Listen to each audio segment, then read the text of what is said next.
सबक फिर पढ़, सदाकत का, अदालत का, सुजाहत का, लिया जाएगा तुझसे काम दुनिया की इमामत का। टीचर एक ऐसी मोमबत्ती है जो जलनी चाहिए लेकिन वो टीचर भी हो, दोनों चीजें कॉरस्पॉन्ड करती है। आई थिंक जो स्कूल लीडर होता है उसके ऊपर एक बहुत बड़ी जिम्मेदारी होती है कि एक छोटे से कंधे के ऊपर बहुत सारी ऐसी मुसीबतें लेके चलते हैं, चाहे वो लेडी हो चाहे वो आदमी हो। I think we are in the same race when it comes to the leadership role. So a leader has to be very strong, not a stubborn, and a leader has to be accommodating, and he or she has to create that emotional development and emotional relationship among the students, among the teachers, among the stakeholders. That's how we can grow as a community. Binding MOU with Leo one, non binding MOU। आप अच्छी तरह समझते हैं कि non binding MOU में कोई भी responsibility नहीं रहती है, या ये सिर्फ एक अंडरस्टैंडिंग है जिस पे हम काम करेंगे।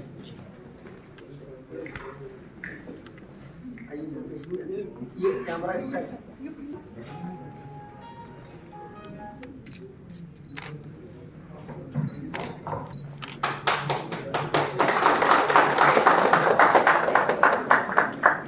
We are very happy and we congratulate you, sir, to take this opportunity and take out the time to be the part of this small gathering of learning. Thank you so much. Thank you, Rohit.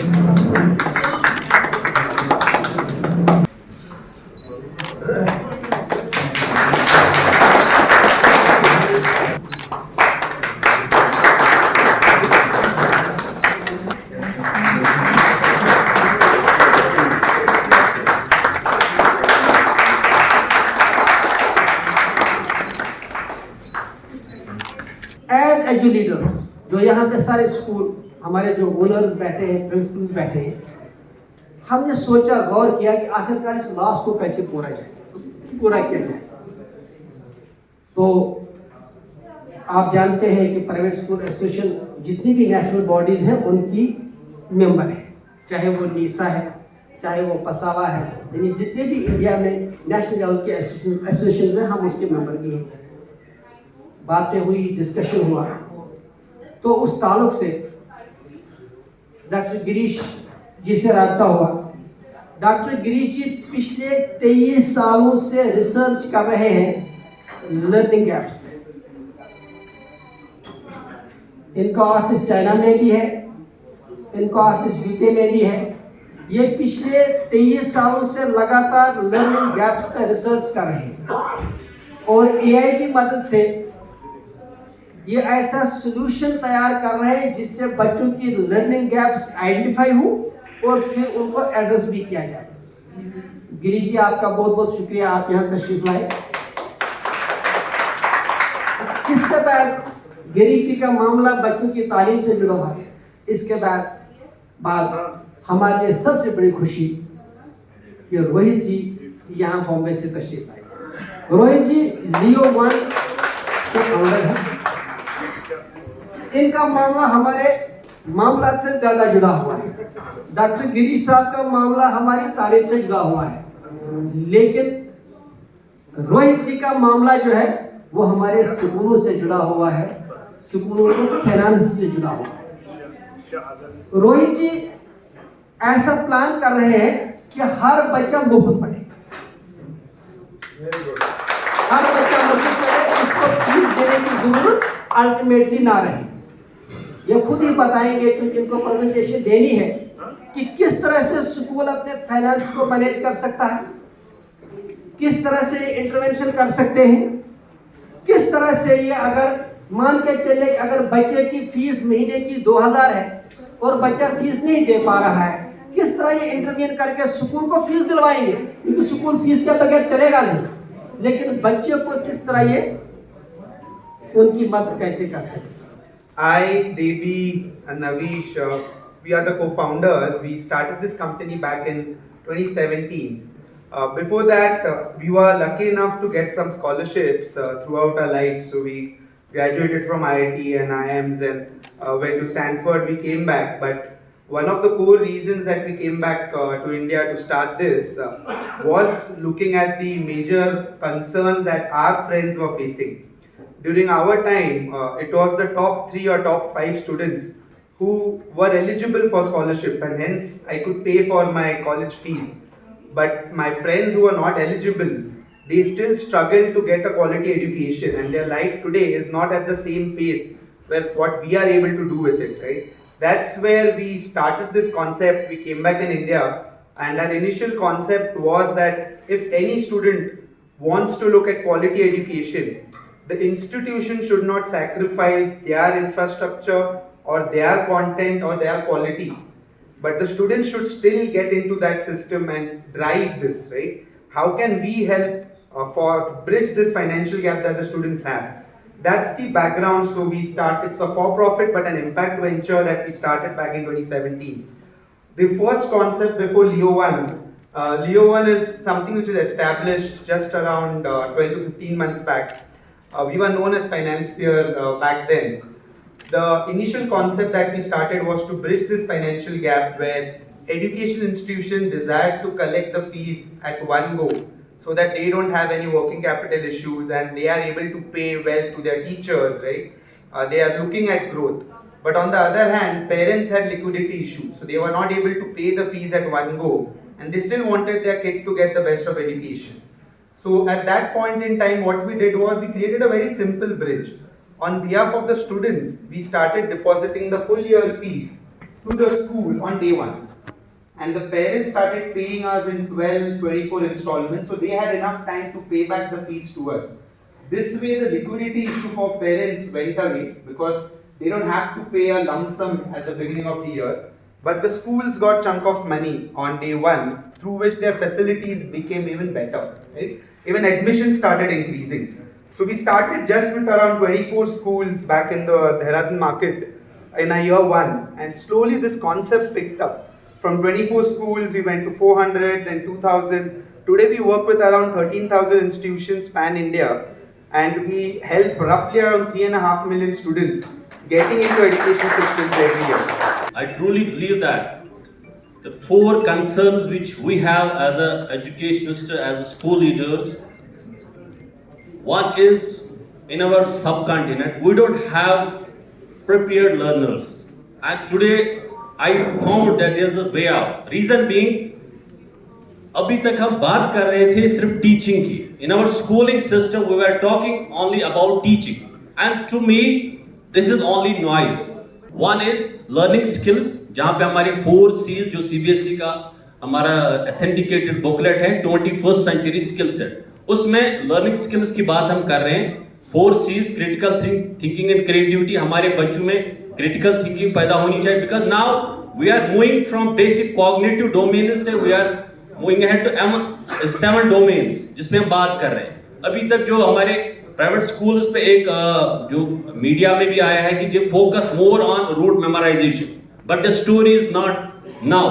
जो इस platform में हम बात कर रहे हैं, यहाँ पे we are focusing on learning, critical thinking की बात करें, क्रिएटिविटी एंड इनोवेशन की बात करें. We are talking about the collaboration, और कोलैबोरेशन में we have to collaborate with the partners like Leo. We are partners like Adobe. अगर India को एक्सेल करना है और अगर हमें ग्रेटेस्ट इकोनॉमी बनना है, जो हमारी प्रोजेक्शंस हैं, अगर हमें 5 ट्रिलियन पार करना है, तो उसमें सबसे ज़्यादा इंपॉर्टेंट रोल एजुकेटर्स का है, आपका है, हम लोग का है. जो लोग उन बच्चों के साथ काम कर रहे हैं जो 2010 के बाद पैदा हुए, वो बच्चे ही एआई के युग में पैदा हुए, सोशल मीडिया के साथ पैदा हुए. हम लोग तो फिर भी माइग्रेंट हैं. हम लोग तो अपने आप को मानते हैं कि हम तो पता नहीं माइग्रेंट में है कि नहीं है. इधर क्वेश्चन आपने बहुत अच्छी बात कही थी ma'am, learning D learning is important. हमारे लिए D learning is very important. हमारे अपने एक्सपीरियंसेस को छोड़ के हमें एआई के युग में जाना है. कहीं ना कहीं स्कूल्स में बच्चों में वो गैप्स रहे होंगे. जैसे अभी बात हुई कि उन्हें कॉम्पीट करना है आउटसाइड वर्ल्ड जाके, बाकी सबके स्किल से, ग्लोबल स्किल से कॉम्पीट करना है. ट्रस्ट मी, जितनी जील मैंने कश्मीर के अंदर 10 दिन की वर्किंग के अंदर देखी है एजुकेटर्स में, और अपस्किल करके आगे जाने की जील बच्चों में देखी है, मैंने किसी स्टेट में नहीं देखी. या तो मेरे को झारखंड में इंटीरियर में वर्किंग करते हुए उन बच्चों में दिखाई दी थी, या यहाँ पे 1400 के करीब हमारे पास मैथ में कॉन्सेप्ट्स हैं. अबे कॉन्सेप्ट्स क्या होता है? मेरा मानना है कि मल्टीप्लिकेशन जो है वो एक स्किल है. तो 1400 स्किल्स है मैथ में। साइंस में जाएंगे तो 3000 से ऊपर स्किल्स है, मतलब कॉन्सेप्ट्स हैं। इंग्लिश में जाएंगे तो मोर 800 के करीब कॉन्सेप्ट्स हैं। एसएससी में जाएंगे, एसएसटी में सॉरी, तो आप देखेंगे वहां पर तो 5000 से ऊपर स्किल्स हैं। मतलब जब हम इसको काम करने लगा तो मैं डर गया कि मुझे इतना काम करना पड़ेगा। 8 साल लगे मुझे इस चीज की सिर्फ रुब्रिका बनाने में। हमने क्या किया, हमने मैथ का मान लीजिए 1468 स्किल्स है, हर स्किल्स का सबसे पहले उसको समझा के वीडियो बनाया, क्योंकि मुझे लगता था जब तक स्किल समझ में नहीं आएगी तो काम कैसे होगा। तो बहुत सारी चीजें हमने जब इस पे काम करना शुरू किया, जब ब्लूम्स टैक्सोनॉमी के साथ काम करना शुरू किया, जब एमआई के साथ काम करना शुरू किया, तो हमें बहुत सारी चीजें पता लगी। 8% qualifies the competitive exams, which Kashmir is famous for. MBBS and engineering. Rest 92%, where are they? Nobody knows. There is no data available. I finished my PhD for the Berlin and I chose this topic, that why there is a dropout and where this 80%, that time it was more than 92%, just a couple of years back I finished one of my PhD. I'm double PhD, one is in economics from Jawaharlal and another is from Berlin, but was associated with IIM Lucknow. So the question was, when I approached the concerned department of Kashmir, I thought that, I'm also a Kashmiri, I'm born here, I'm born and brought up from here, I'm a Kashmiri, I can speak Kashmiri, I can go, they will help me out. But unfortunately, it was such a black flash on my face that they said, what is this? Flood aa gaya, sab khatam ho gaya. Right? So, see, first, I still call, I'm sorry, with due respect and regards to everyone, a person who is calling himself or herself unsuccessful at the age of 30 is not unsuccessful at the age of 30.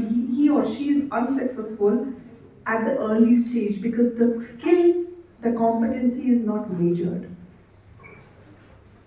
Right? हम लोग 30 साल तक usually Kashmir का data ये कहेगा कि 28 क्योंकि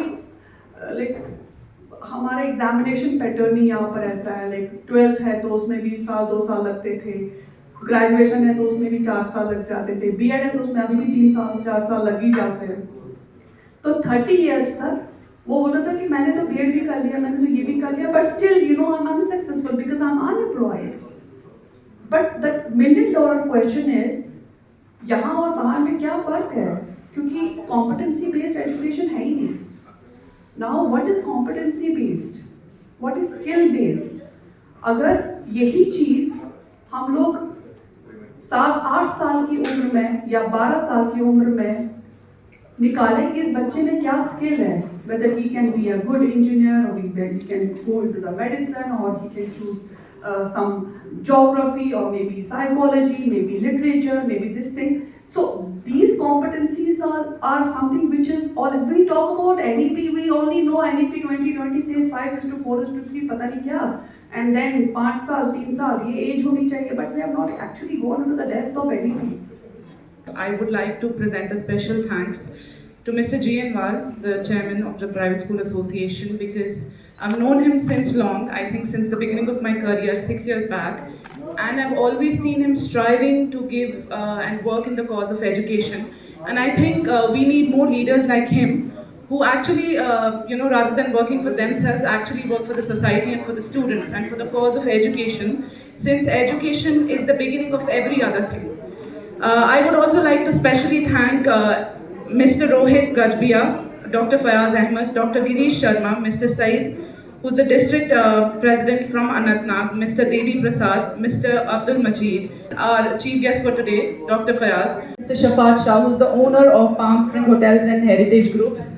They've always been at the disposal of the Private School Association whenever there has been a gathering. They've always helped us out with the event location and with the arrangements that they've made. All our guests who are staying in their hotels have praised their efforts and their customer service. So we're really very thankful to Palm Spring Hotels, both the hotels, Palm Springs and Heritage Groups. the GM, we would like to specially thank her for being available for us, for helping us make this event a success. I would like to thank all of you for being here since the morning.